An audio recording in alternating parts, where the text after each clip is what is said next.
What happens in Vegas stays in Vegas, and tonight all eyes in football were on Sin City for the first ever Super Bowl played right here in the Valley. The wild week of football in Las Vegas got off to a bang. In the home of the Raiders that's now dressed out for the Super Bowl, it's the most marquee regular season matchup on the NHL schedule, the Winter Classic. The New Year's song goes, "Should all acquaintance be forgot?" Well, this one is one that the Golden Knights may want to forget. On the anniversary of VGK hoisting the cup, we caught up with fans to relive a truly Golden Night. The silver trophy! As the Golden Knights try to defend their Stanley Cup, and for years to come, there's a giant dragon protecting the fortress. The defending Stanley Cup champions are on the brink of first-round elimination. After a roller coaster season for Vegas-born, the Golden Knights hope that Game 6 tonight here at the Fortress isn't the final turn. After 57 years of baseball in the Bay Area, it's the end to an era as Ace fans say farewell to their team in the final games here at Oakland Coliseum. Just like the Raiders before them, the A's are being unrooted to eventually move to Las Vegas. So here the last game ever at the historic Oakland Coliseum, where John Madden once coached, where pennants and World Series were won. Seats are full, and so are hearts.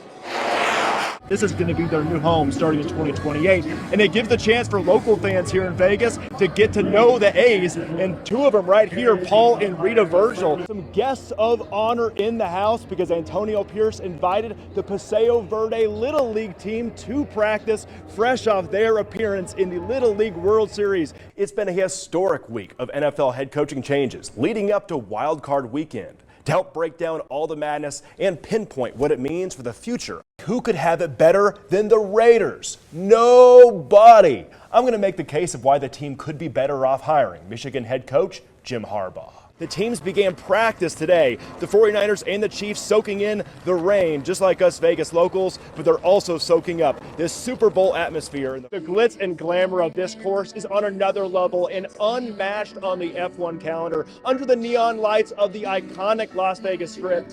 Well, guys, the club is going up on a Tuesday, and tonight the club is Allegiant Stadium full of thousands of Raiders fans of all ages, many of whom are locals, ready to catch their 2024 Las Vegas Raiders. As you can see, Mad Max Crosby surrounded by other defensive linemen. And on the other side of the room, we have the quarterbacks with Aiden O'Connell sitting next to Brian Hoyer and then Jimmy Garoppolo. But at the middle of the locker room, you can see the Raiders logo. And be careful not to step on it because even the players themselves are not allowed to put their foot on the shield. But here's the catch. Only the silver and black can use this room. So unless the Raiders make the Super Bowl, both teams will be using other locker rooms. Well, it's a great night to be a Golden Knights fan because Season 8 begins and Vegas-born hockey is back. The long wait is over and it is finally nighttime. And here at the Masters Tour at the Rio, rodeo fans are putting their own skills to the test. After weeks of speculation and debate across Raider Nation, the conjecture ends tonight. And guys, what made this pick so surprising is not Brock Bowers. He's a sensational player ranked in the top 10 of many draft big boards by so many experts in the country. But it's what the Raiders did last year in the draft by picking Notre Dame tight end Michael Mayer early on in the second round. But if you ask Telesco, there's no rule in the NFL that says you can't have more than one tight end on the field at any time. The Bulldogs boys basketball team has lost its #1 ranking after the NIAA's investigation forced the team to forfeit 18 games. Towering at 6'11" and gifted with the long-range touch of a guard, Faith Lutheran star Graydon Lemke put his physical tools to use in an all-state senior campaign. But crafting a silky smooth jump shot like that at his height was far from the hardest obstacle he had to overcome. I mean, he was just kind of laying there still. Like, I went and checked his pulse. Like, it wasn't there. So I just called my mom. Like, it was just really, really sad for us. In June of 2022, Lemke's father, Michael, passed away after battling a sudden illness. Several months later, the rising junior's mother was diagnosed with brain cancer, offering the 16-year-old the challenge of a lifetime. He was amazing. He was at every game, every practice. He brought me to everything. We always talked about my journey and where we see me going. So, I mean, it was really big inspiration. Being forced to mature faster than most players his age, Lemke used hoops as an escape. and as a means to make his dad proud.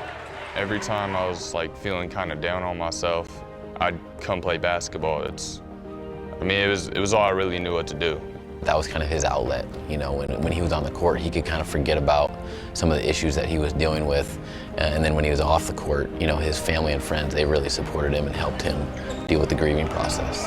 His mother would make a full recovery, but Lemke's path wouldn't get easier, suffering a partially torn Achilles midway through his junior season, preventing him from truly shining until his senior year. I came to every practice, every game, was still trying to, you know, be a part of the team. So when I came back, I could just go back in stride.